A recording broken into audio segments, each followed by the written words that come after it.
আজকে দুপুরের মেনুতে রয়েছে বেগুন ভাজা, ডাল, মুসুরির ডাল টমেটো দিয়ে করব। আর মা বাঁধাকপি রান্না করেছে, আর এদিকে ভাত বসিয়ে দিয়েছি। আর সন্ধ্যেবেলায় পিঠে তৈরি করব, আমিই তৈরি করব, সেটা হচ্ছে পাটিসাপটা।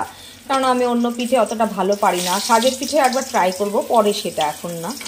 আজকে পাটিসাপটাই করব। তাহলে লাল লাল করে বেগুনগুলো আগে ভেজে নিই। রান্না প্রায় হয়ে এসেছে, এই বেগুনটা ভাজলে আর ডালটা করলেই হয়ে যাবে। বাঁধাকপি হয়ে গেছে ওদিকে।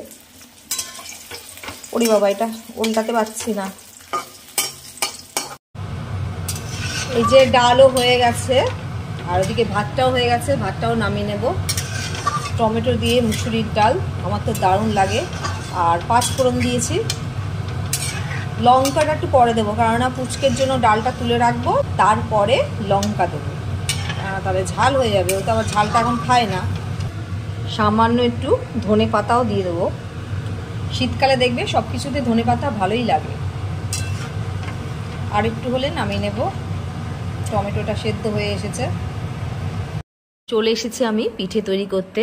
প্রথমে আমি গোলাটা তৈরি করে নেব। এর জন্য 2 কাপের মতো আমি এখানে ময়দা নিয়েছি, 1 কাপ চালের গুঁড়ো নিয়েছি, আর 1/2 কাপ সুজি নিয়েছি। আর এর মধ্যে স্বাদ মতো একটু নুন দিয়ে দেবো। আর চিনি 2 চামচের মতো দেবো, কেননা বেশি চিনি দেবো না। আর গুঁড়ো দেবো না, কারণ আবার লেগে যেতে পারে। তার জন্য 3 চামচের মতো চিনি দিলাম। আর এখানে গুঁড়ো দুধ দিচ্ছি 3 থেকে 4 চামচের মতো। তারপরে এইগুলো সব একসাথে ভালো করে মিশিয়ে নেব, যাতে সব কটা একসাথে মিশে যায় ভালো করে। এবার ঠান্ডা জলই দিচ্ছি, আস্তে আস্তে করে দেব, যাতে বেশি পাতলাও না হয় আবার গাঢ়ও না হয়। মানে মিডিয়াম যেটা থাকে সেরকমই বাটারটা তৈরি করব। এই যে আস্তে আস্তে কিন্তু জল দিচ্ছি, একসাথে তোমরা দিতে যেও না, তাহলে আবার গন্ডগোল হয়ে যাবে। এই যে এরকম পুরো হবে বাটারটা, বেশি মানে গাঢ়ও না আবার পাতলাও না। এবার আমি 1 ঘন্টা তো এটা রেখে দেবো। তার মধ্যে আমি পুরটা তৈরি করে নেব। এই যে এখন নারকেলটা আমি ফাটিয়ে নিয়েছি, এবার কুড়ে নেব ভালো করে, আস্তে আস্তে করে কুড়িয়ে নিয়ে তারপরে পুরটা প্রথমে তৈরি করব।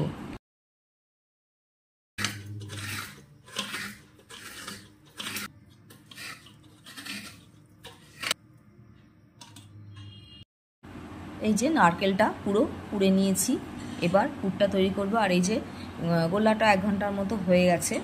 এবার পিঠেটা আমি তাতে করে শুরু করে দেবো। প্রথমে পুরটা তৈরি করব।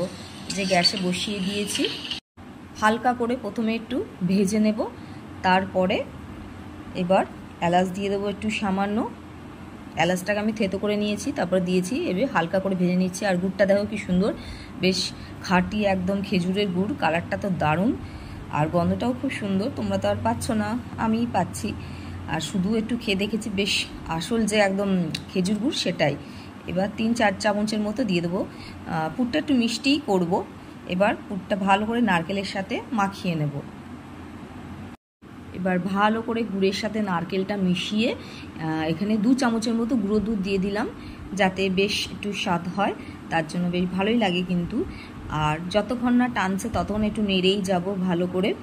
প্রায় হয়ে এসেছে, আর একটু টানলেই আমি নামিয়ে নেব, কারণ আবার বেশি শক্ত হয়ে যাবে টাইট করে ফেললে। এসেছে। আর ওই দেখো বাইরে কি অন্ধকার, বাবা রে, ঘুটঘুটে অন্ধকার পুরো, দেখে তো ভয় লাগছে। আর আমি এদিকে পিঠে তৈরি করছি।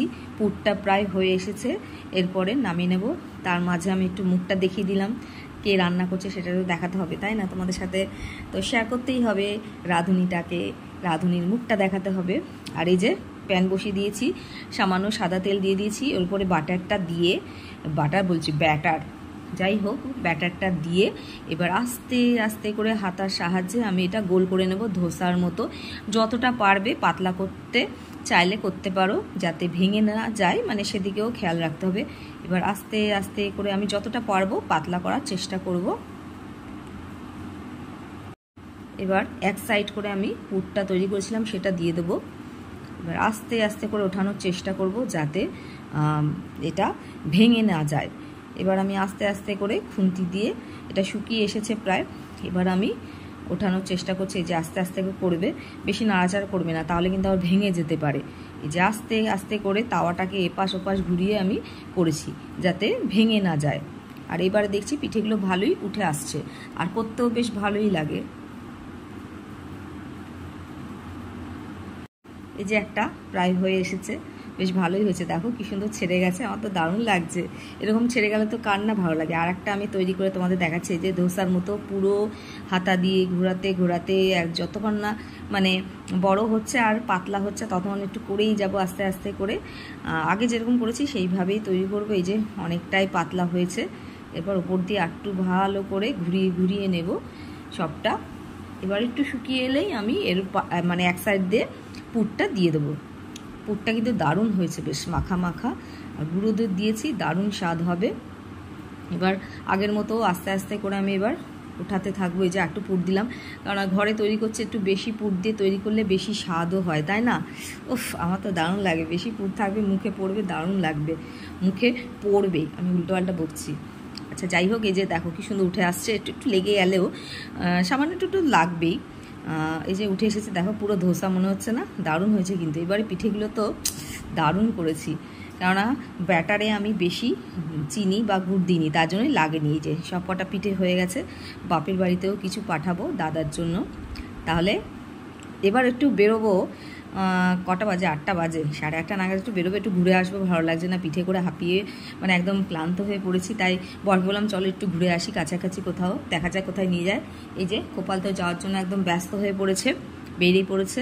আর আমি এদিকে দেখি হেলমেটগুলো কোথায় রাখলাম সেটাই খুঁজে পাচ্ছি না। ও হেলমেট তুমি নিচ্ছ, তোমার জ্যাকেট লাগবে নাকি? ওইটা আবার কিসের? সোয়েটারটা।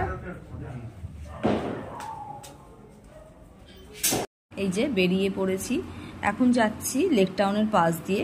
আজকে বর বলছে পাটুলির ওদিকে যাবে, ওই জায়গাটা অতটা যাওয়া হয় না, তাই আজকে ভাবলাম নতুন একটু জায়গায় যায়। কেন পাটুলিতে অনেক আগে গিয়েছিলাম, একটা কাজে গিয়েছিলাম, আর এই যাচ্ছি, অনেক বছর হয়ে গেছে। যাই হোক, দেখি ওখানে কিরম লাগে, একটু টাইমটা কাটিয়ে আবার তাড়াতাড়ি করেই চলে আসবো।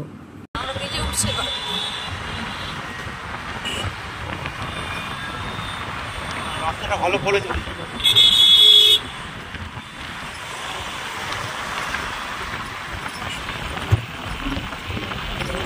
গোপালের তো বাইকে করে ঘুরতে খুবই ভালো লাগে, মানে ওর তো দারুণ লাগে। আর মাঝে সাঝে ঘুমিয়ে পড়ে যখন ক্লান্ত হয়ে যায়। আজকে আর ঘুমোবে না, কেননা ঘুমিয়েছে, তার জন্য আর ঘুমটা আসছে না। কাছাকাছি প্রায় চলে এসেছি।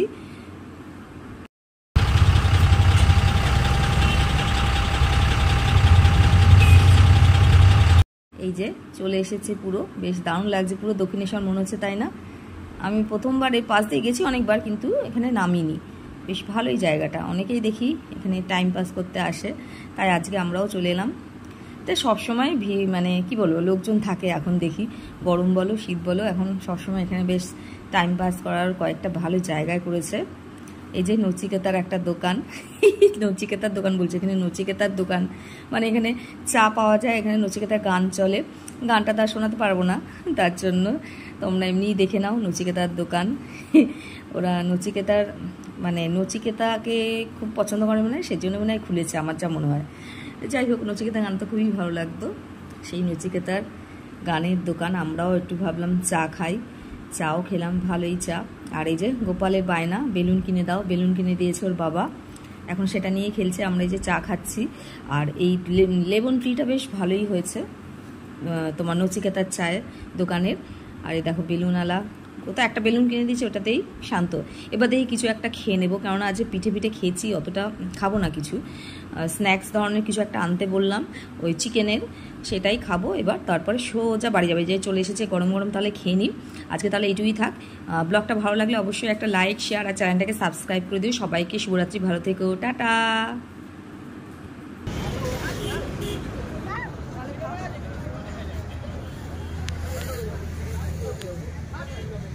বন্ধ এখানে।